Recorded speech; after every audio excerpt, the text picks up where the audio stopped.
Hey y'all, welcome to my channel. This is our first official video. Woo woo.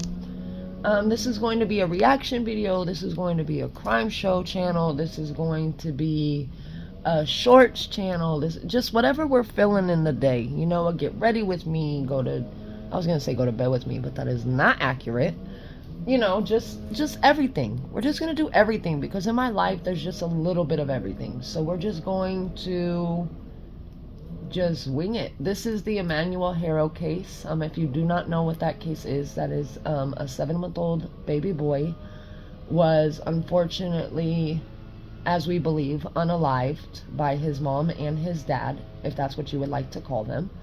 The mom said she was at Big Five. She was going there for Jake's son's football game. He needed a mouthpiece, so Rebecca went to the Big Five and said that someone has said hola, and when she woke up the baby was gone. Well, we have found out since that is not the truth, so we're going to dive into that a little bit. I don't have the special equipment. I don't have the fancy camcorder. I don't have any of that, so you are currently on my phone and we are going to watch it here, and then we will kind of just go from there. I am new, you guys. This is my first video ever, so bear with me, please. I am going to be pausing it and giving it my opinion. So let's do this.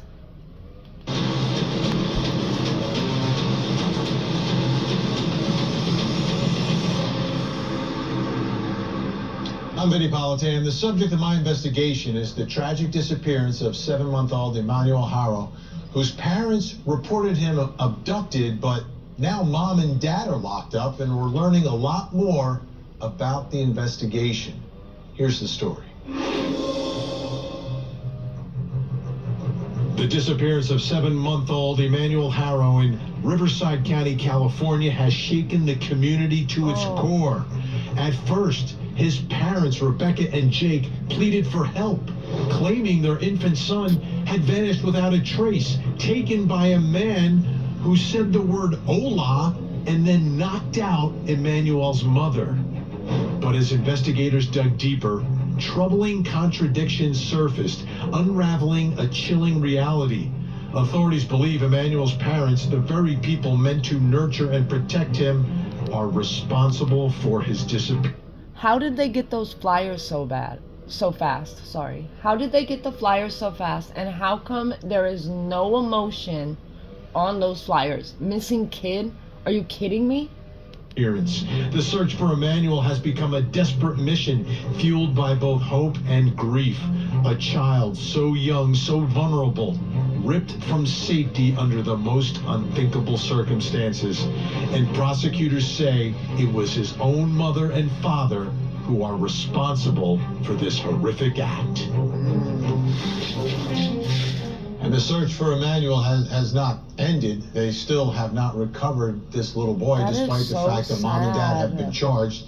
And there was an interesting development when we spotted the defendant, one of the defendants, Jake Harrow, with detectives and a search crew on the side of the 60 freeway. And at that point, there was a lot of hope that Emmanuel would be found. I think he did that to get out of jail for a little bit. He's a liar. This particular search, a lot of mystery. Let's bring in Court TV crime and justice correspondent Matt Johnson, who joins us live from the San. So I also want to say this. I'm sorry, you guys. I'm not going to pause it this whole time. I just want to say that if, because they're liars, if they took him to that freeway or even by where they live, there's all those mountains and stuff in the back. Unfortunately, if they did just leave him out there somewhere, there is so much wildlife around there that honestly he could be anywhere. But I believe that there would still be bones. Like, I don't believe the wildlife would eat the bones. Like, there's gotta be stuff, you know what I mean? Like, there has to be like blankets, clothes, you know, anything. Like, they just left him out there in nothing. Like, what? I don't know, y'all. It really just really messes with me. Bernardino County Sheriff's Office. He's been on the ground there following the story. Matt, great to see you. Did they ever explain why they searched that specific area? What was the basis of that search? Some level of cooperation. That was the quote from the Riverside County District Attorney's Office. Some level They're of leading the charge cooperation. here. In less than 24 hours after Jake and Rebecca Haro were officially charged and appeared in court for the very first time on those murder charges and also falsifying a police report, there was a huge news conference where we were learning new details in this investigation, including more about that search off the 60 freeway in Moreno Valley in Southern California, where Jake Haro was seen in a jail jumpsuit 2 days after his initial arrest with cadaver dogs and the search teams. Now, He's a that was liar. the very I don't believe that's I where he asked took to baby authorities Emmanuel. When we first got our opportunity, what information led them there? Take a listen. We have a pretty strong indication of where the remains of baby Emmanuel How do you have a are. strong indication, but you haven't found him? That investigation is ongoing at this time. What? Yes, go ahead. Nelson Court TV, what was the information that led to the initial search off the 60 in Moreno Valley? Sheriff, you want to take that? I'm not going to go into grave detail Of about that, course. but there is some level of cooperation with the suspects involved in this. They're and we're trying liars. to Why are we locate that, believing and them? Our job is to follow every lead.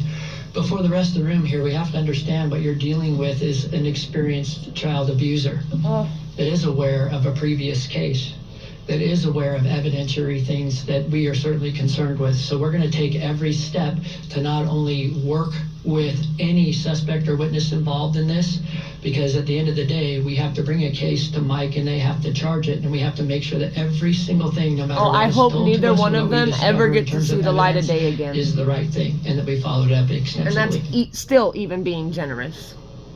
Dealing with an experienced child abuser. That's what we picked up on in that answer right there. And then several reporters during that news conference followed up with my question, again, trying to ask for the specific evidence that led them to that location. And they said, well, it's just part of our investigation right now. Yeah, We they won't cannot say disclose anything it. till they go to trial. Have they been back to that same area to search? Because I know that was about a half-day search or so. They went out in the afternoon. Have they gone back?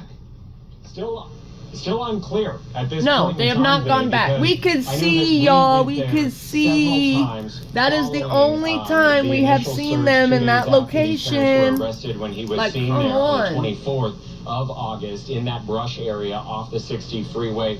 We didn't see And that any girl, she's being all investigators like, at that point in time. oh, girl, you And then better today get we in there. followed up along with other the outlets heck? asking where they are searching currently, and they Look at said that guy, he's like a they little don't want to statue. disclose it, frankly, right now, that they have an idea where this baby could be, and that Oh, this could be breaks in the my evidence that they've already heart. collected, possibly the cooperation, quote unquote, by this defendant. But they don't want to disclose it, He said, and they quote, don't unquote. want the public in Southern California searching on their own either. What? All right, Matt's going to stick around. I get they don't want it to mess up the Interesting crime developments scenes here, right? in case, So you know, the there language is isn't one. super precise. But, They're like, telling us what? some things, but You guys know, have some level 10 of people out here searching cooperation, for him. Some idea. It's not and enough. That brings us to the first question in our And it's not investigation. consistent. It's not every day. Do investigators know where baby Emmanuel was left? Do they know? No. Are they guessing? Are they surmising? Where are we in this? It's not as clear as it usually is. Here to help us answer that question, not former as clear homicide as it detective, normally is. host That's of the sad. Interview Room with Chris McDonough. Chris McDonough is with us, and private investigator with more than 20 years' experience, Jason Jensen. Hire him. Okay, Chris, former homicide detective. Read between the lines here. Do you think they actually know? No. You know, Vinny, I think this is one of these situations where, you know, the father's on probation, so they probably pitted him just for that. They executed the search warrants, got out to the house, grabbed the cars, the devices. Now they're working off a digital footprint. And they probably sent that over the, you know, the Special Scientific Investigations Division at the San Bernardino Sheriff's Office there. And they're working off of that digital footprint. And when they went out there, obviously, they got some type of digital footprint that put them in that area. And then they went back to him and said, okay, this is your opportunity. We need your help. We need you to cooperate. Let's go. And that's probably why they pulled him out there. So, Jason, do you think that they know? And if they're could they be searching in a completely different area? Do you think this is the They area should search where Emmanuel across was from the left freeway. and- My and friend made a perhaps good will be point. She said if recovered? they took him on that side, I'd check the other side. Clearly, from your exchange with Matt, it sounds like they may have information because there is some level of cooperation, but they're not going to reveal where this search area is because they don't want the general public out there. They don't want it to messing get with the search contaminated. zones. And so I think that there's an understanding that they have with this level of cooperation. They know where to look, and we're just not seeing where there's. But I feel like if they crowds find out him, do you searching guys it. feel like if they find him, Let's they take a will listen bring to it that part, like because live everyone right keeps then and there, or referencing they'll this. wait? I think it's an important part of this story and the way things have transpired. Here is investigators and the DA from that press conference. There are professionals that are looking for the remains of this child. If the public has any information, then we ask for their help. So we don't know exactly where the remains are. We have some ideas in terms of where we're going to look and where we're going to continue to investigate. When you They have need to go to members of the public that are landfill. out there doing their own searches, all it does is potentially prejudice and damage the case. That's true. So please, let the sheriff's departments do their job. They know how to do this. Okay, And, but we're, hold on, where's we're my helping remote? with them, anything they need from us, but they are the one. Okay. But, right, with Jake Harrow's daughter, the one that was 10 weeks old, he abused her. She cannot see. She cannot talk. She is in a wheelchair. He is an absolute monster. Absolute monster. And this girl right here, Rebecca, I believe just as evil. And you guys can tell me, well, she's been abused. Yeah, I've been abused. But guess what? The minute he's in a jail cell and you're in custody and your baby is gone, you don't matter. You do not matter. So, the fact that he was even let out on work release and probation is crazy work. That's crazy to me. And not just that, but he had another child. How? How was antennas not up knowing his past? How? They made a huge drop of the ball when they allowed him out to do this again. This falls on them. Therefore, when you're telling the public to, let them do their jobs, well, someone failed at their job before with this same guy. So excuse the public for not just thinking you guys got it handled. But yes, I do believe going up to the house and trying to go in the house, stupid idea. Walking around this area that they walked in, also stupid idea. Especially if we don't know where, allegedly, Emmanuel Harrow is.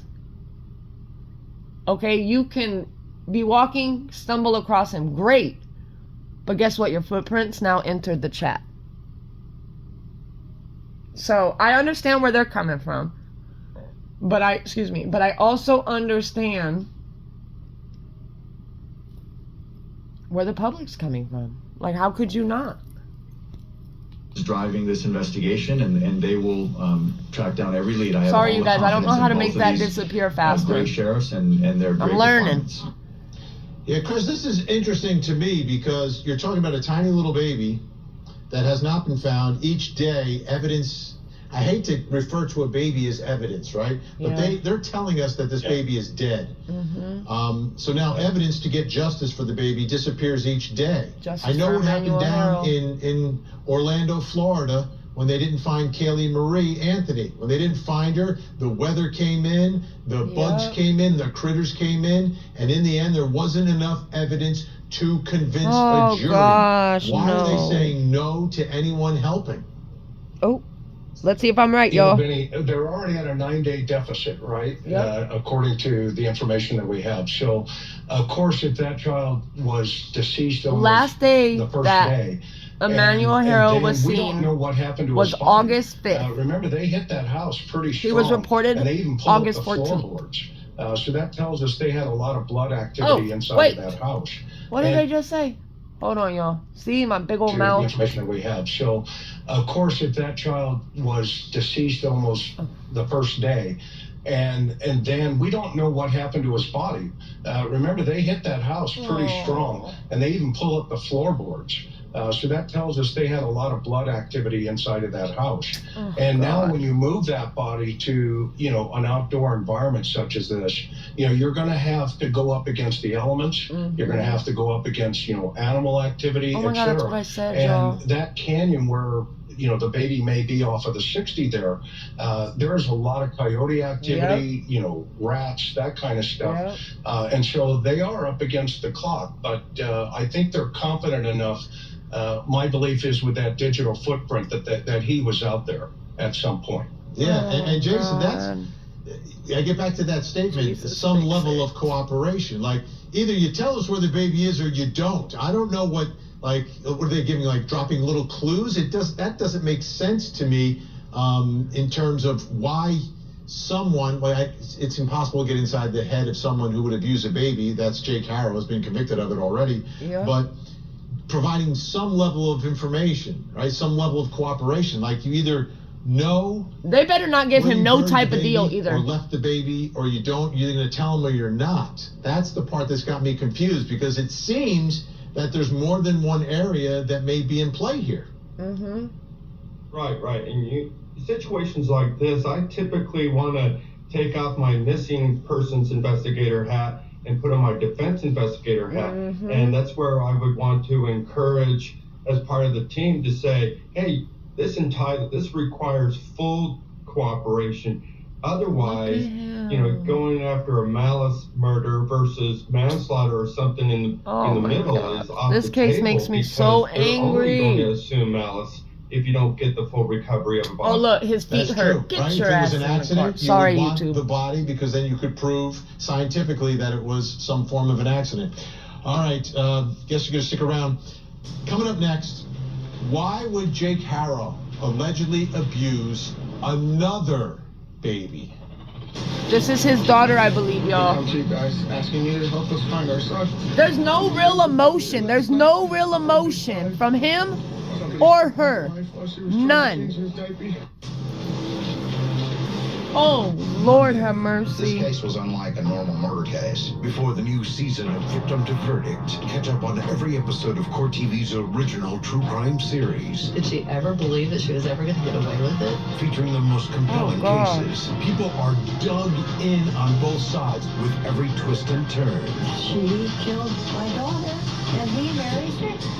Victim to What? Verdict with Ted Rowlands. Marathon begins Monday morning, 9/8 Central. Only on Court TV. Ray, I just asked you guys if you can help us, you know? There's no tears. It's just a baby. Just give our son back, please. I believe Emmanuel also couldn't see. Our I baby. believe he was blind. Did you see what the flyer said? Missing kid. That's what I said, Missing y'all. Who calls their baby a kid? My kid. Here's my missing kid. Yeah, and it's so My like missing 7-month-old kid. called dad. Doesn't work. Yeah, it's From the just beginning, folks, you know, the father, the mother, but the father really, something about him. And then it makes you want to punch him in his information face. started to come out that this guy has a criminal history Oh gosh. involving another one of his children in a prior relationship. Court TV crime and justice correspondent Matt Johnson back with us from the San Bernardino County Sheriff's Office. Okay, what did we learn about that prior case involving that other child of his, the other abuse case? Yeah.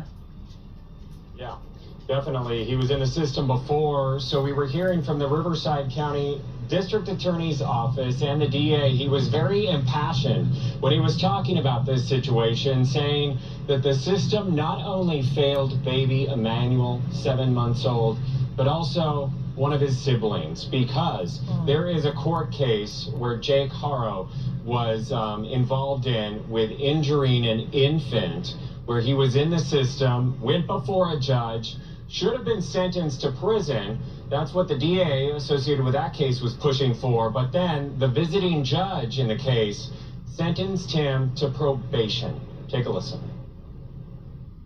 It was an outrageous error in judgment by this judge.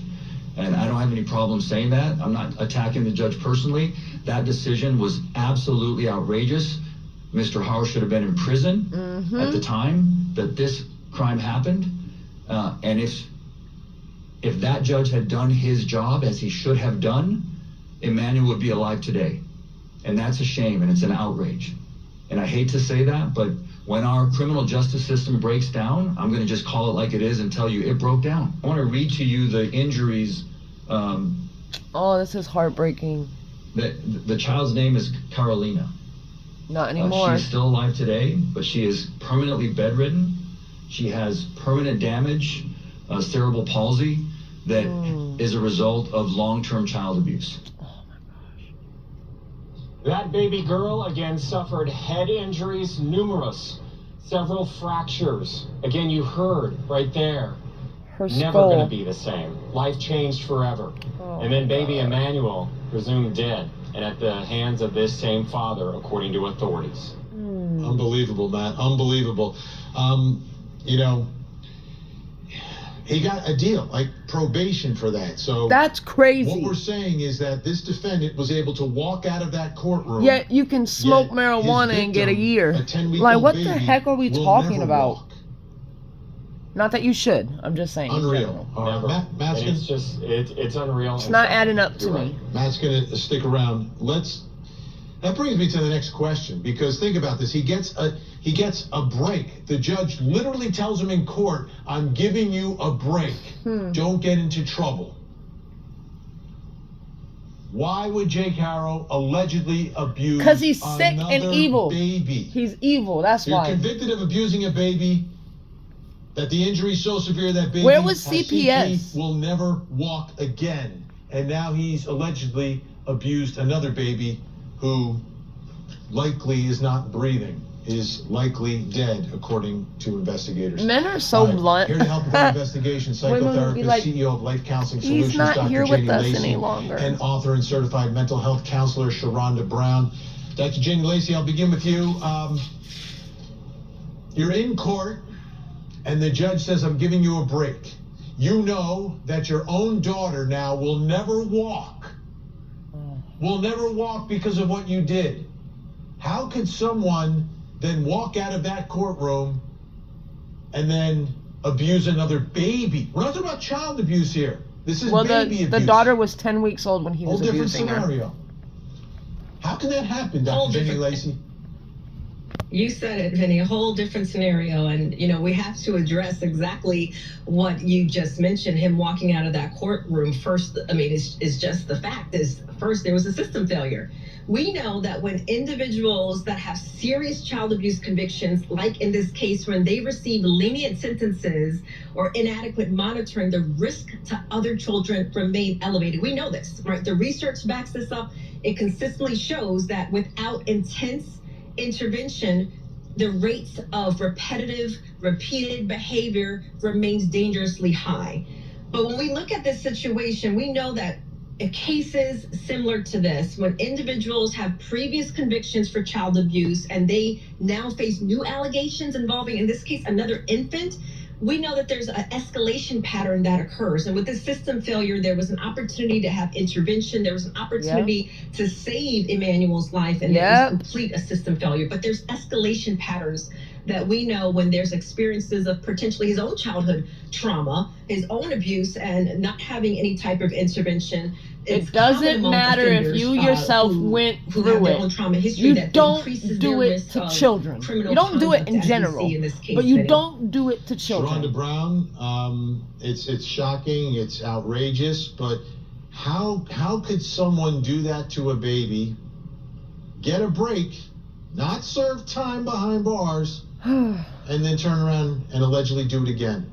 Make it make sense. I think we're trying to rationalize an abuser, and we both know that abusers are addicted to control, and their most common victims are those who are defenseless, Look at that, you guys. Cannot think for themselves. That's outside of the house, and that involves children and babies. When I hear about babies being abused, it lets me know that the issue is not necessarily the baby, but maybe the role the public can't. They won't back down. So I'm thinking, okay, the public's not going to just disappear. It's not going to just stop thinking about the case. Some type of issue it's with not happening. Or has some type of trauma with his own father. And so what I noticed with abusers is that they tend to go after the victims blind, who represent who they were when they started to become I believe abused. that's my opinion, not it lets factual. me know that there's an issue here with fatherhood, there's an issue with babies, there's an issue with the responsibility or the role. And what helps increase this is how often they get away with it. Look Abusers at that. are fueled by the number of times they get away with it, not necessarily by the victim being hurt or being upset. It's really about how often they're able to get away with it and not have consequences. You know, I was doing the math, and I believe if he was put in prison, the child would not even been conceived to begin with. Yeah. He would have been locked up. I don't think this baby would have been born, Emmanuel. But let me ask you about this, Janie Lacey. A lot of people are wondering, why would Rebecca have a child with a man who... Also, you guys, nothing related, I do not believe, but Jake Harrow's brother, Hector Harrow, was also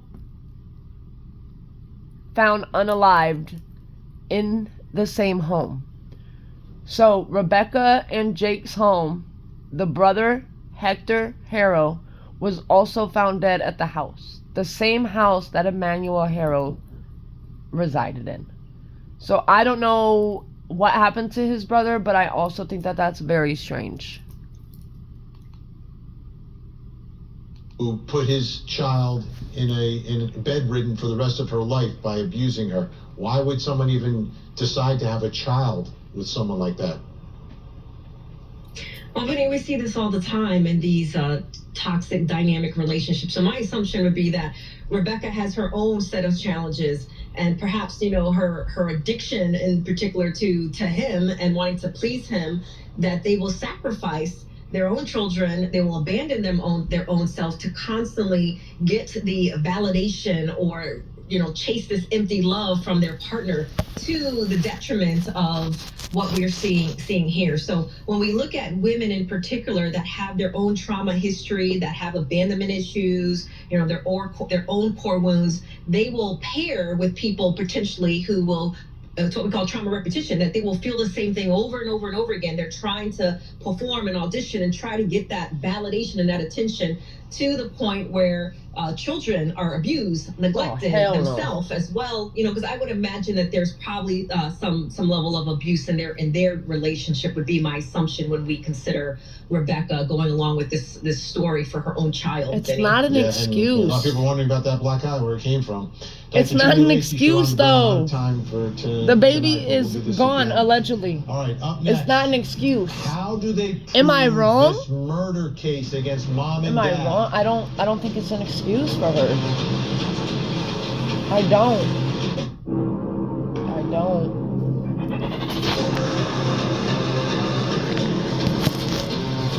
don't, y'all.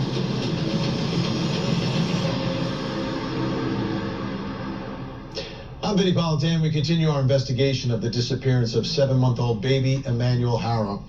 His parents said he was taken by a stranger, but now his mom and dad are charged with murder, and prosecutors are speaking for the first time. Here's the story. Rebecca and Jake Harrow have several children. The youngest is just 7 months old. His name is Emmanuel, and he's missing. Emmanuel's mom, Rebecca, says she knows what happened. She was in the parking lot of a Big 5 sporting goods store and was trying to change his diaper. That's when she says she was attacked by a man who said, "Hola," and then knocked her out cold. When Rebecca came to, Emmanuel was nowhere to be found.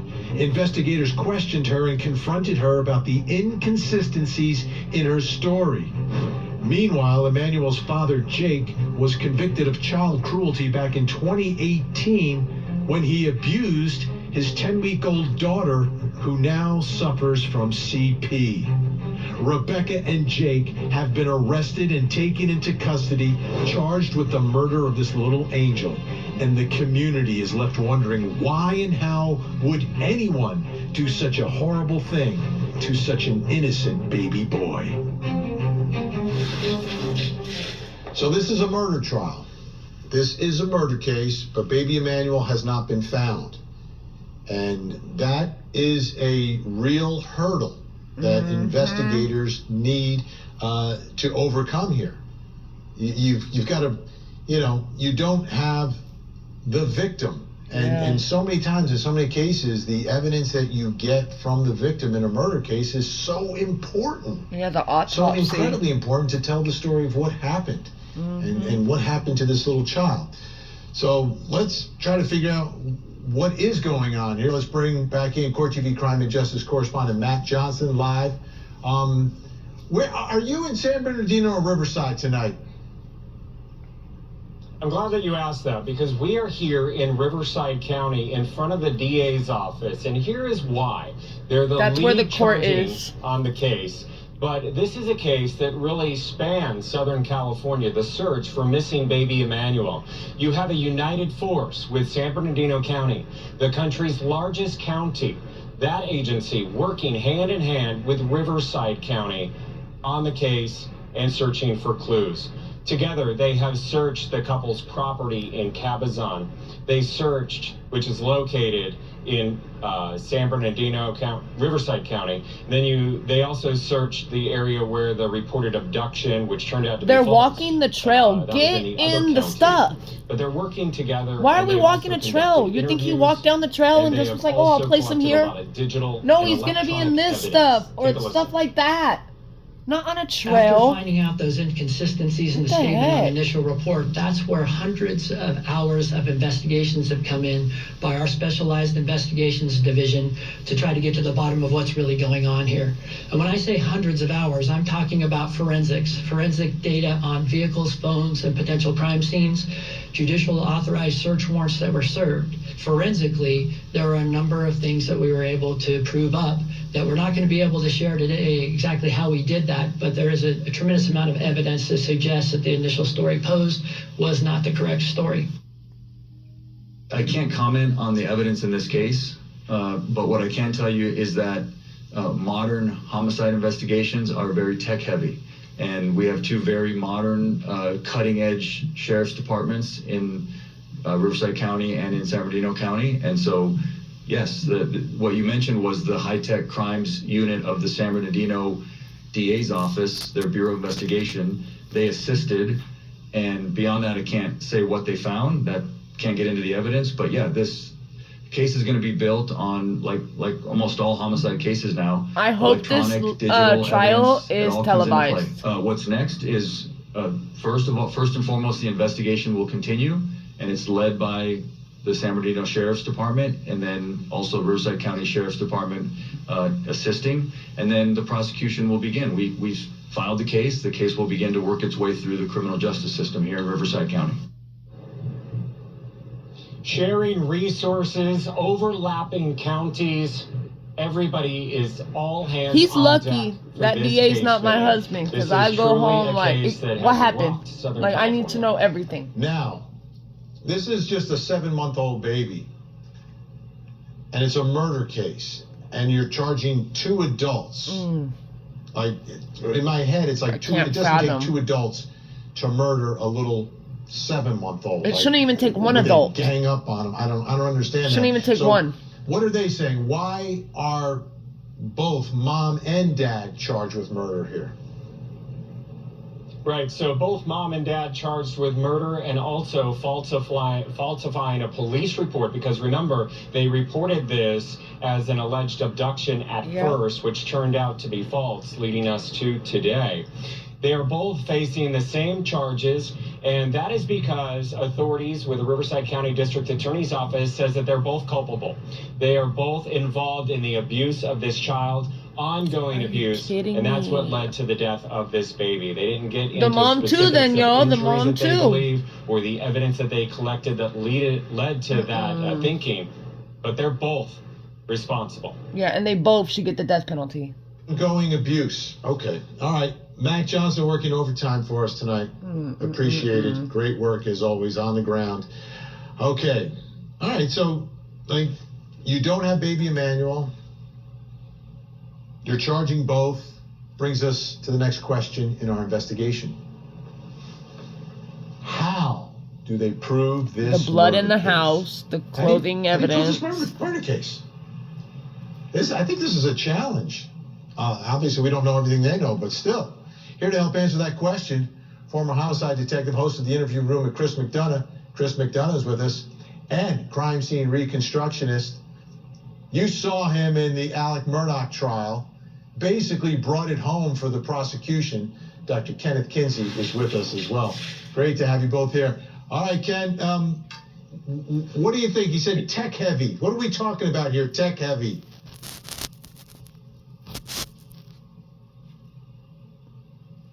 Can Ken hear me? Kinsey, can you hear me? Oh, yeah, I got you now, Vinny. I'm sorry. So he said tech heavy. He says we're very modern. We've got all this stuff. It's a tech heavy, modern prosecution. What do you think we're looking at here, trying to build this case and prove murder against mom and dad?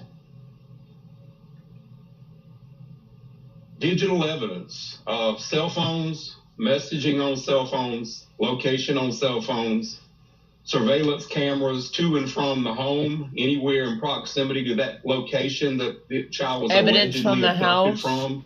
It could be a number of things, Vinny. Let me ask you, Chris. They're alleging ongoing abuse here.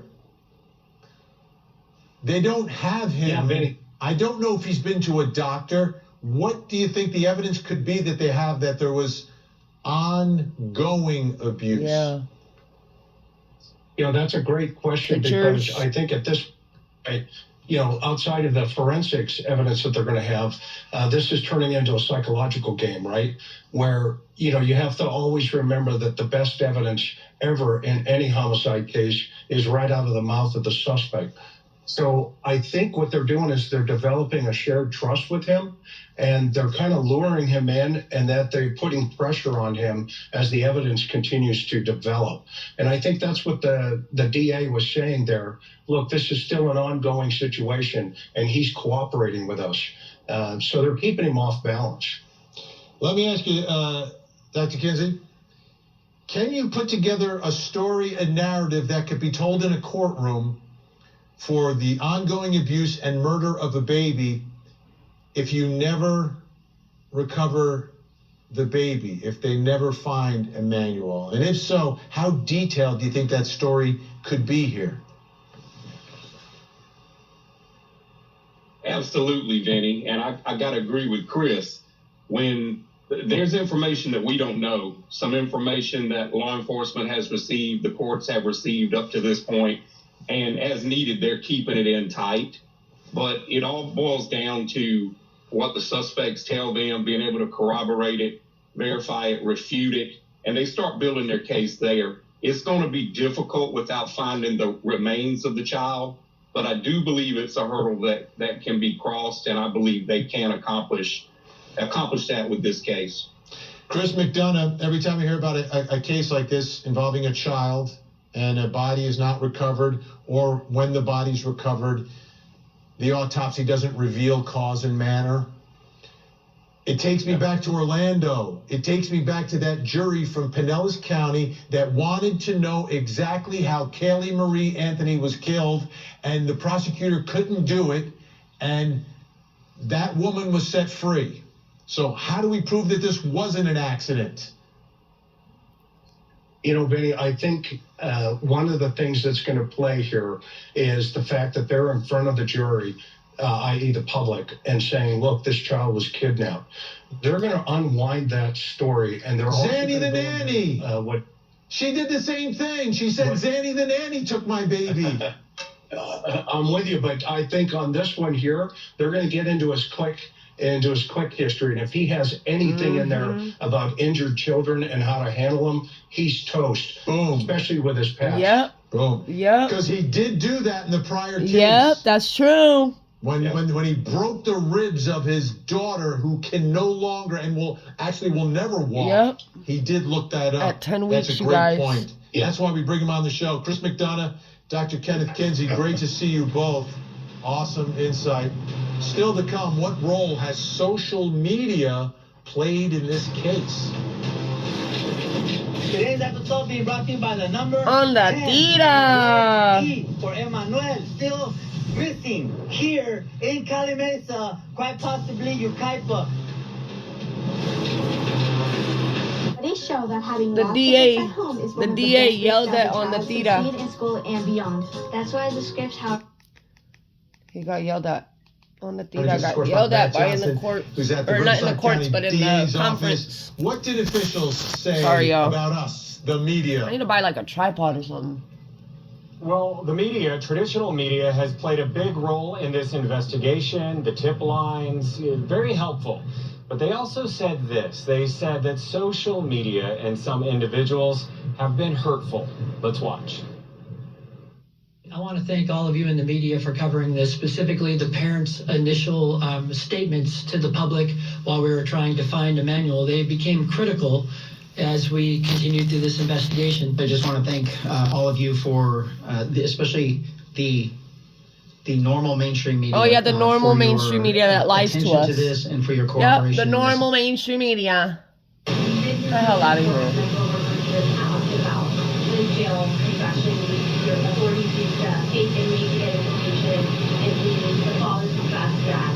Well, see, that's not true. So I don't know where you See, I knew that. See, this is what happens when you've got all I these knew folks that out story there was online bogus. and these keyboard warriors. You get a lot of misinformation, and what you just said is not true. It's misinformation. So that's what I'll tell you. I did not knew happen. it. Someone posts something on social media and then you all believe that it's true. I actually complimented the mainstream media because you've actually been reaching out to us for comment and actually been printing what we've told you. Oh my God. It hasn't been the sensationalism and the wants for clicks for social media. That's true, and y'all. that is doing nothing but harming this investigation. Mm-hmm. False information, hurting the investigation. Those were words that we heard quite a bit during that news conference less than 24 hours You guys can't be after mad. the That's first kind of appearance true. of Jake and Kinda Rebecca true. Haro in court. I heard that And story and I there was like, you that's heard such the DA crap. also double down. He says that there was no jailhouse confession, Vinny. Yeah, it's interesting. It's very interesting the way all this has developed. It's wild. Matt, thanks again. I think I said goodbye to you. I'll say goodbye to you again. Still working hard. See, came back for another segment. Unbelievable. Okay, so there's always going to be friction. There has been through the years, sometimes between law enforcement and the media. And whether it's media, social media, to me, we're all in this together. Yeah. And that brings us to the next question in my investigation.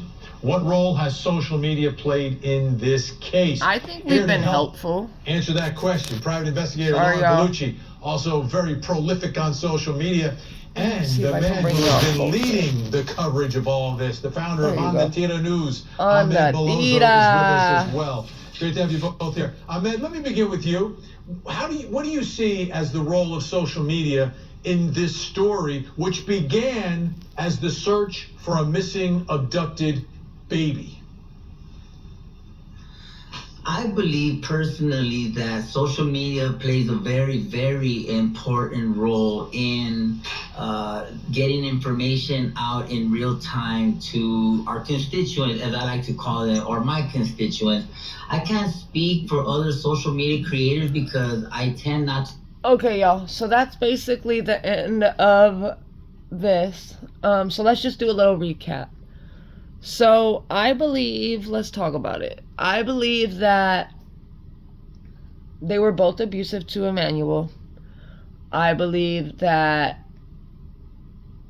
they've done this for a while, and they ended his life, unfortunately, sadly, devastatingly, heartbreakingly.